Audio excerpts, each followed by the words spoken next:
10 محرم الحرام کو کربلا کا واقعہ رونما ہوا تو اس موسم میں اطراف و اکناف عالم میں اس حوالے سے بات ہوتی ہے، ذکر کیا جاتا ہے۔ اہل محبت حضرت امام حسین رضی اللہ تعالی عنہ کے حضور خراج عقیدت اور خراج محبت پیش کرتے ہیں۔ یہ حق و باطل کا معرکہ تھا، جھوٹ اور سچ کا مقابلہ تھا، ظلم اور عدل کا ٹکراؤ تھا، خیر اور شر کی لڑائی تھی، دو نظریات کا تصادم تھا۔ ایک طرف امام حسین رضی اللہ تعالی عنہ اور ان کے 72 جانثار تھے، اور دوسری طرف یزید اپنی تمام تر قوت کے ساتھ موجود تھا۔ حضرت امام حسین رضی اللہ تعالی عنہ سے مسلسل آخری وقت تک بیعت کا اثرار رہا، اور آپ آخری سانس تک یزید کی بیعت سے انکار کرتے رہے۔ حضرت امام حسین رضی اللہ تعالیٰ عنہ لڑائی کے لیے نہیں آئے تھے، ورنہ خواتین اور بچے ساتھ لانے کا کوئی مقصد نہیں تھا۔ آلات حرب و ضرب بھی نہیں تھے۔ عرب جو اپنے ساتھ سفر پہ معمول کی تلواریں اور اسلحہ جات رکھتے ہیں وہی تھے، اور آپ کو پیشکش بھی کی گئی۔ ترماح بن عدی بن حاتم نے، یہ حاتم تائی کا پوتا تھا، کہا کہ آپ میرے ساتھ ہمارے علاقے میں چلے جائیں۔ جب مختلف بادشاہوں نے عرب پر قبضہ کیا تو ہمارے قبائلی علاقے اس وقت بھی ان سے محفوظ رہے۔ ہم آزاد قبائل ہیں۔ میں چند دنوں میں آپ کی پشت پر 30,000 کا لشکر کھڑا کر دوں گا جو جانثار ہوگا۔ لیکن حضرت امام حسین رضی اللہ تعالیٰ عنہ نے ترماح بن عدی کی اس پیشکش کو قبول نہیں کیا اور آگے بڑھے۔ دشت نینوا میں، جسے دشت کربلا بھی کہتے ہیں، حر بن یزید ریاحی 500 سواروں کو ساتھ لے کر کے حضرت امام حسین کو محصور کر دیتا ہے، اور پھر یزید کا لشکر وہاں جمع ہونا شروع ہو جاتا ہے۔ 22,000 یا 30,000 کا لشکر امام حسین رضی اللہ تعالی عنہ کے اطراف میں لگا دیا گیا۔ 3 دن تک اس خانوادے کے لیے پانی بند کر دیا۔ پانی کے بغیر تو انسان کی زندگی معطل ہو جاتی ہے، اور 3 دن کی مسلسل پیاس، اور پیاس میں بلکتے 6 ماہ کے بچے، خواتین اور بوڑھے۔ لیکن عزیمت کی راہوں کے یہ مسافر کسی صورت بھی یزید سے بیعت کرنے پہ آمادہ نہ ہو۔ یہ ایک ہیلا تھا کہ پانی بند کریں گے، بچے بلکیں گے، خواتین بے چین ہو جائیں گی تو یہ مجبور کر دیے جائیں گے۔ لیکن کہا تم جو کرنا ہے کرو۔ یہ بات طے شدہ ہے کہ ہم یزید سے بیعت نہیں کریں۔ پھر 3 ماہ پانی بند کرنے کے بعد حضرت امام حسین رضی اللہ تعالیٰ عنہ اور ان کے خاندان کو جس طرح ذبح کیا گیا، یہ ایک دردناک کہانی ہے۔ 72 افراد کربلا میں شہید کر دیے گئے۔ اہل حق کا یہ قافلہ بھوک اور پیاس سے نڈھال تھا، لیکن عزیمت کی راہوں کا یہ مسافر سرنگوں نہیں ہوا اور یزید کے ہاتھ پہ بیعت نہیں کی۔ امام حسین رضی اللہ تعالی عنہ آپ کے بیٹے، بھائی، بھتیجے، بھانجے، اعیان و انصار، محبین شہید کر دیے گئے۔ 70 لوگ آپ سے پہلے شہید کیے گئے، پھر امام حسین رضی اللہ تعالی عنہ شہید کر دیے گئے۔ سوید نامی ایک زخمی وہ چھری لے کر کے حملہ آور ہوئے اور وہ بھی شہید کر دیے گئے. یہ کربلا کے آخری شہید جو حضرت امام حسین کے بعد شہید ہوئے. لیکن ان کی خون آشام تلواروں کی ابھی پیاس نہیں بجھی اور ان کی آتشی غیظ و غضب ابھی ٹھنڈی نہیں ہوئی. شمز الجوشن حضرت علی اوسط جنہیں امام زین العابدین کے نام سے دنیا جانتی ہے 14 سال کی عمر میں تھے, بیمار تھے, خیمے میں گھس کے ان کو بھی شہید کرنے لگا.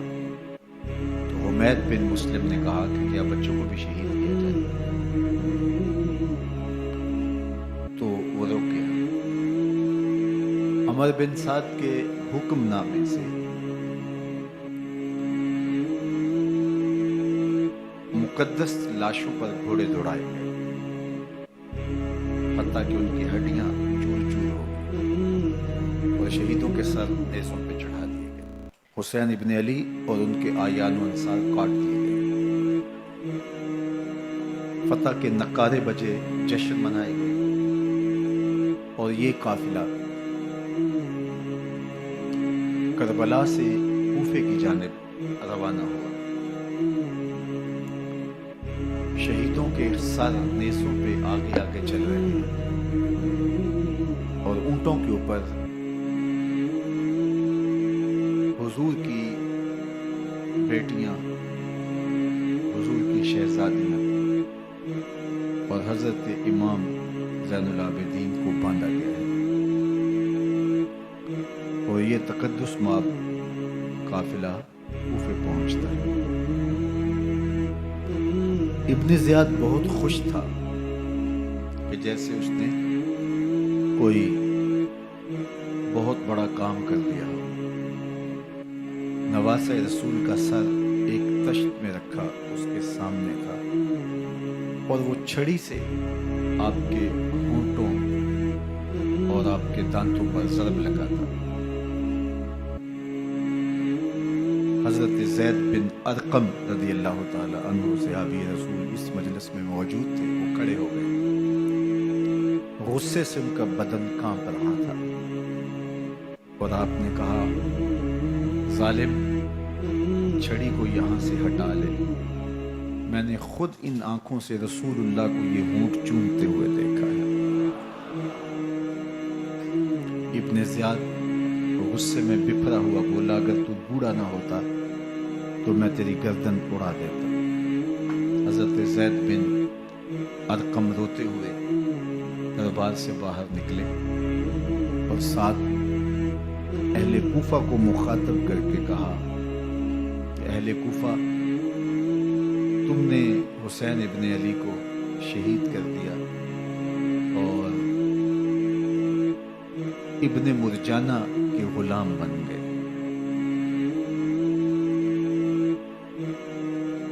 حضرت زینب سلام اللہ علیہ ایک کونے میں بیٹھی تھی, پرانے کپڑوں میں ملبوس. ایک وہ وقت بھی تھا کہ سیدہ زینب سلام اللہ علیہ جب کوفے میں آئیں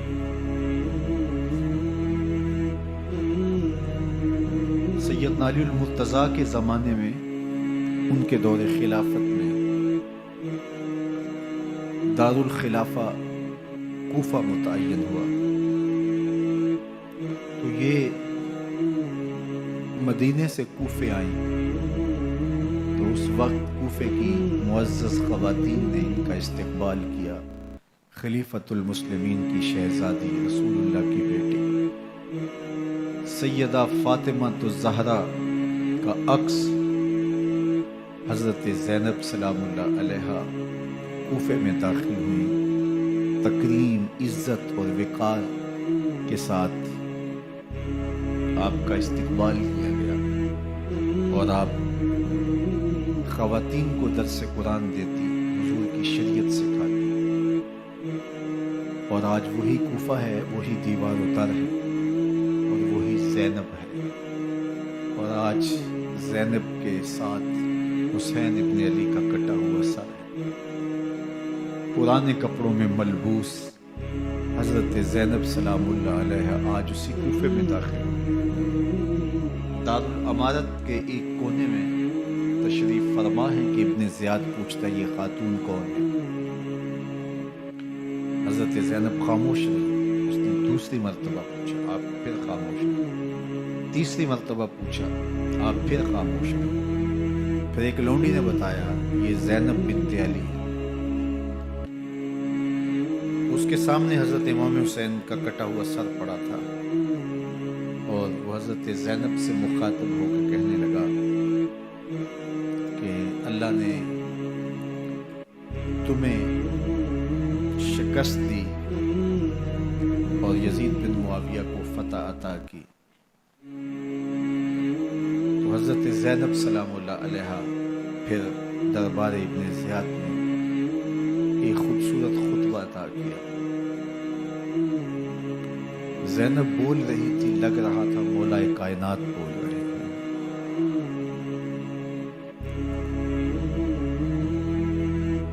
یہ خطبہ بامر مجبوری تھا، ابن زیاد کی خرافات کا جواب تھا۔ تو ابن زیاد سے اس کا جواب تو نہ بن پڑا، لیکن کہنے لگا کہ بڑی مکفہ اور مسجع گفتگو کی، تمہارا باپ علی بھی بہت اچھا شاعر تھا۔ سیدہ زینب سلام اللہ علیہ نے فرمایا ہمیں مکفہ گفتگو سے کیا غرض، یہ تو ایک حقیقت ہے جو ہم نے بیان کی۔ تو حضرت علی اوسط امام زین العابدین بھی پاس تھے، تو دیکھ کر کے کہنے لگا کہ یہ لڑکا کون ہے؟ فرمایا میں علی بن حسین ہوں۔ تو کہا کہ انہیں تو قتل کر دیا گیا۔ کہا وہ میرے بھائی تھے، ان کا نام بھی علی تھا، میرا نام بھی علی۔ تو اس نے کہا کہ اس لڑکے کو لے جاؤ اور قتل کر دو۔ حضرت زینب علی اوسط امام زین العابدین کے ساتھ چمٹ گئی اور کہا کہ اگر تم اسے قتل کرو گے تو اس کے ساتھ مجھے بھی قتل کرنا ہوگا۔ تو ابن زیاد کہنے لگا کہ یہ عورت سچ کہتی ہے، واقعی اس کے جذبات یہی ہیں۔ اور الصلاۃ جامعہ کی پکار کے ساتھ مسجد کوفہ میں آ گیا۔ کوفے کے لوگ سارے ابن زیاد کے سامنے تھے۔ امام حسین کا کٹا ہوا سر ابن زیاد کے سامنے تھا، اور اس نے کہا کہ اللہ نے یزید بن معاویہ کو فتح دی اور کذاب ابن کذاب معاذ اللہ حسین ابن علی کو شکست دی۔ جب اس نے یہ بات کہی تو عبداللہ بن عفیف الازدی رضی اللہ تعالی عنہ موجود تھے، وہ کھڑے ہو گئے۔ غصے سے ان کا بدن کانپ رہا تھا، اور آپ نے پوری ہمت کے ساتھ ابن زیاد کو جواب دیتے ہوئے کہا، ظالم، حسین سچا، حسین کا باپ بھی سچا، تو جھوٹا، تیرا باپ بھی جھوٹا، جس نے تجھے امیر بنایا وہ بھی جھوٹا۔ تو ابن زیاد نے جب اپنے بارے عبداللہ بن عفیف سے یہ بات سنی تو اس نے حکم دیا کہ ان کا سر کاٹ دیا جائے، اور پھر حضرت عبداللہ ابن عفیف رضی اللہ تعالی عنہ کو شہید کیا گیا اور ان کی لاش کو سولی چڑھا دیا گیا۔ حق کی راہ کے یہ مسافر اپنی جان کس طرح راہ خدا میں سپرد کر رہے تھے۔ اہل کوفہ سہمے ہوئے، ڈرے ہوئے ابن زیاد کے دربار میں بیٹھے تھے، اور امام حسین رضی اللہ تعالی عنہ کے قتل کا، ان کی شہادت کا انہیں دکھ تو تھا، لیکن ان کے اندر ہمت، طاقت اور توانائی نہیں تھی۔ ان کی تلواریں یزید کے ساتھ رہیں اور دل امام حسین رضی اللہ تعالی عنہ کے ساتھ رکھنے کی بات کرتے تھے۔ پھر یہ قافلہ کوفہ سے چلتے چلتے دمشق کی جانب عازم سفر ہوا۔ ایک اونٹ پہ تین لوگوں کو سوار کیا گیا تھا۔ امام زین العابدین کو سوار بھی کیا گیا اور بدن پر زنجیریں بھی باندھی گئی، جکڑ کر کے سواری پہ بٹھایا گیا۔ اللہ اکبر! جہاں جہاں سے یہ لوگ گزرتے، لوگوں کو ان کی حالت پہ رحم آتا۔ بہت سارے لوگ نہیں جانتے تھے یہ کون ہے۔ عمومی طور پہ راستوں میں یہی بتایا گیا کہ کچھ باغی لوگ ہیں جنہوں نے حکومت سے بغاوت کی، تو ان کے کیفر کردار تک پہنچا دیا گیا۔ راستے میں ایک گرجا گھر آیا اور وہاں یہ لوگ رات رکتے ہیں۔ گرجا گھر کی دیوار پہ لکھا ہوا تھا: اترجو امت قتلت حسین شفاعت جدہ یوم الحساب۔ کیا وہ امت جنہوں نے حسین ابن علی کو شہید کیا قیامت کے دن انہی کے نانے سے شفاعت مانگیں گے؟ کس منہ سے شفاعت طلب کریں گے؟ اسی حسین ابن علی کے نانا سے، جن کے بیٹے کو، جن کے شہزادے کو، نواسے کو ان لوگوں نے شہید کیا۔ جب یہ تقدس مآب قافلہ دمشق پہنچا تو راستے میں ایک شخص قرآن مجید کی تلاوت کر رہا تھا، اپنے مکان کی چھت پہ بیٹھ کے تلاوت کر رہا تھا، اور یہ قافلہ اس طرح سے گزر رہا تھا کہ شہیدوں کے کٹے ہوئے سر نیزوں کی نوک پہ تھے، اور عصمت شیار خواتین اور امام زین العابدین اونٹوں پہ بندھے ہوئے تھے۔ تو پڑھنے والا تلاوت کر رہا تھا کہ کہف اور رقیم یہ ہماری نشانیوں میں سے بڑی عجیب نشانیاں۔ تو جب وہ پڑھ رہا تھا تو سر حسین سے آواز آئی: یا تالی القرآن، اے قرآن پڑھنے والا، اصحاب کہف سے زیادہ عجیب قتلی و حملی، میرا قتل کرنا اور نیزے کی نوک پہ چڑھایا جانا۔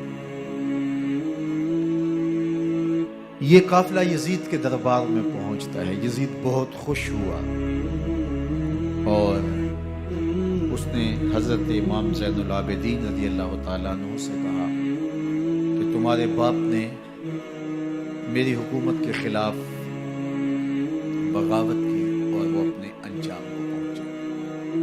تو آپ نے جواب میں قرآن مجید کی آیات کی تلاوت کی اور اہل بیت کے مناقب اور فضائل بیان کی۔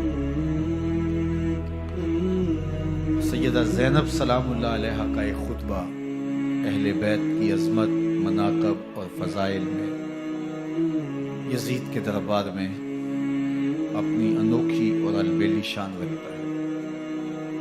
یزید پہلے تو خوش ہوا، لیکن جب اس نے لوگوں کے چہرے دیکھے تو